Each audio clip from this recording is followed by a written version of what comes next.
Hello and welcome to the SRA Specific Skills Series for Writing Process, Book E. And the letter does represent with our 5th grade uh, group of students, but like I've said in all my other videos, don't let that deter you from reviewing the book, even if that's not your grade level. Um, it's it's easy to just, go through the video and see if this is right for your student or not.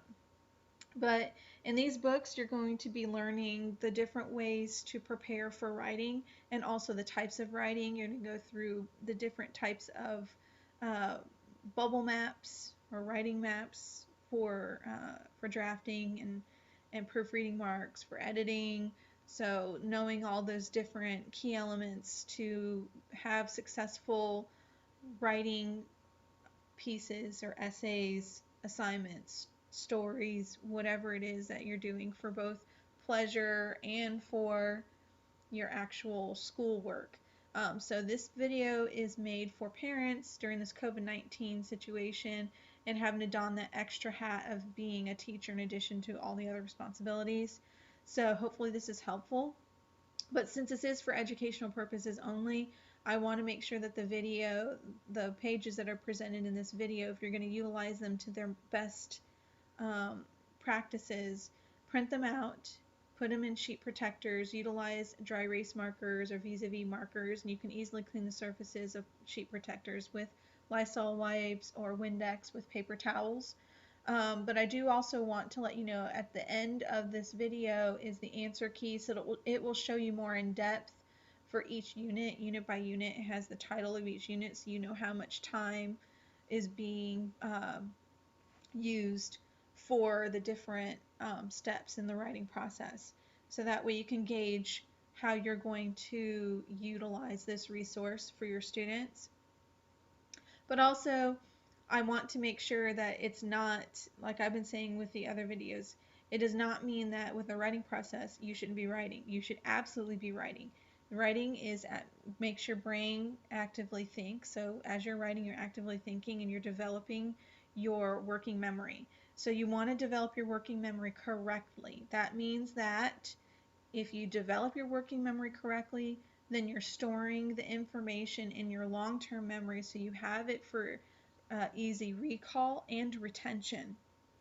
So what I suggest is, since this is a 5th grade level book, you're going to be, this is 5th grade going into the middle school level. So I want you to get used to writing notes, because at the beginning of every unit on that very first page before you enter the exercises, it gives you the rules, because the exercises are directly related to the ruled box that's provided, and it's going to have examples there. It's important that you match the examples to the work that you're doing. So even though it's multiple choice, you're still going to on your sheet of paper write A, B, C, D, or whatever options are available for you. You are going to have assessments before covering too many units. You're going to have an assessment. It's going to do a review of what you've learned up until that point. So make sure you're taking good notes so that you can study them before you do the assessment. You should not be looking at notes when you do the assessments, so please make sure that review the work, review your notes, make sure you understand what's going on before moving forward into the assessments and into the units further.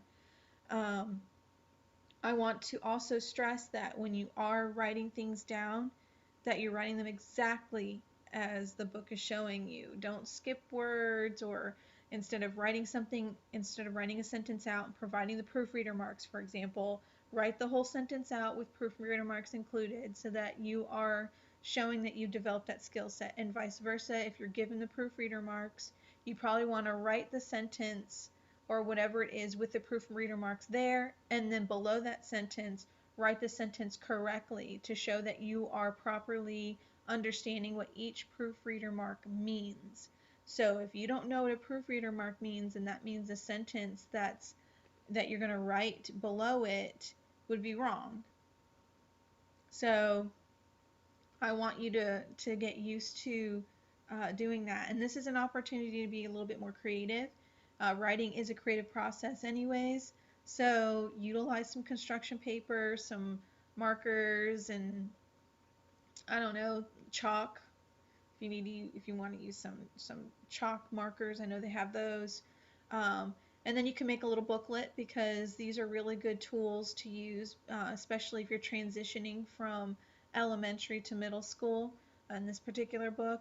Also, I use this for middle school, high schoolers, and SAT and ACT users because within this book they give you the writing samples and some of the things that they're asking you to do, like finding the topic sentence or the topic of a paragraph, you do that on the regular for SAT and ACT review in the English section. So you know, finding the main idea that which is the topic sentence, moving that sentence around, whether it's supposed to be there or not, if it's fine where it is. Those are components that are directly related to SAT and ACT practice. Now, the to the teacher and to the student pages are the most important pages of these books. Please take the time to look at those. I will be stopping on the to the student page, but beyond that, it's going to be 5 seconds to 6 seconds per page. And then you can pause the video. That's enough time to pause the video to do the exercises, write the notes, whatever it is you need to do, and you can always revisit the videos again. So that's something that I want you to feel comfortable with and confident about, is that you can always go back to the video. Without further ado, let's go ahead and start.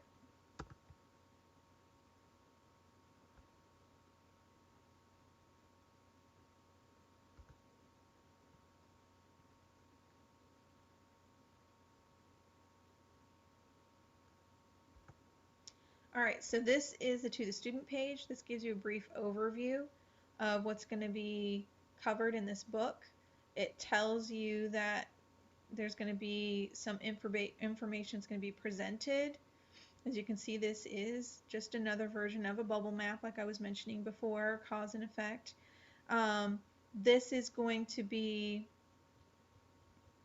a visual representation of inside of the rule boxes. They always give an example, or what we would call modeling. This is modeling the work, because as you go to the exercises, they want you to match what's happening in the modeling component of the notes that you're taking in the rule box.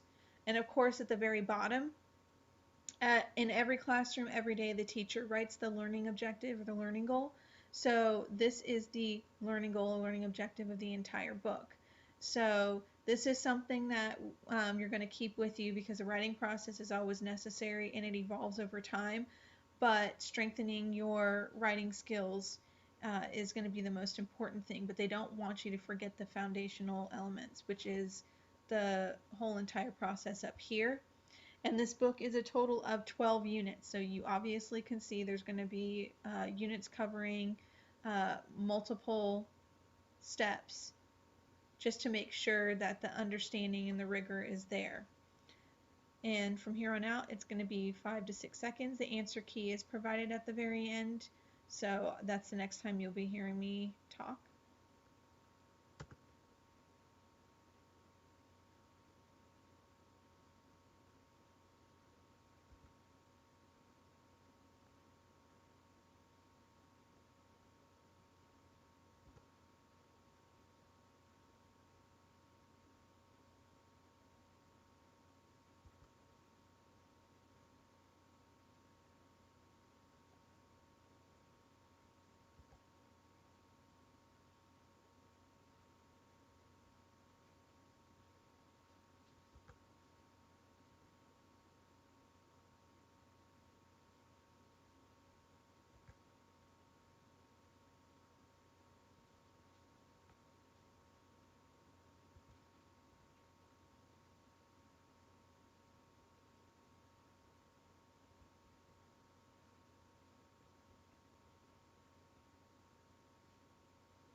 Alright, that's the end of this book. I'm going to go ahead and show you the answer key.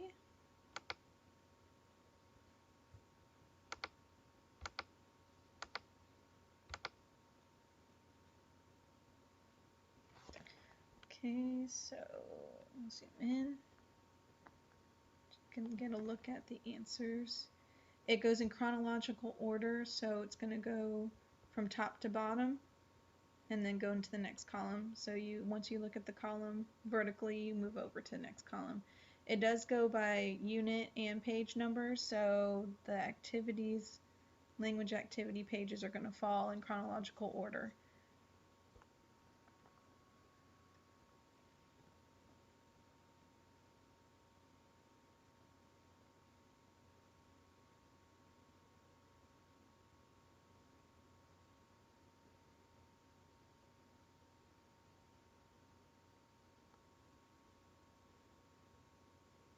Alright, I'm going to zoom in for the language activity pages. In the first column, there's the first lap and the second lap.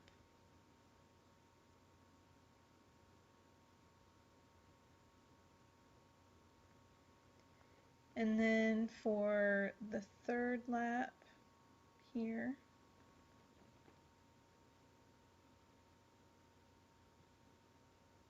and then the fourth lap is at the very top, the very last lap over here.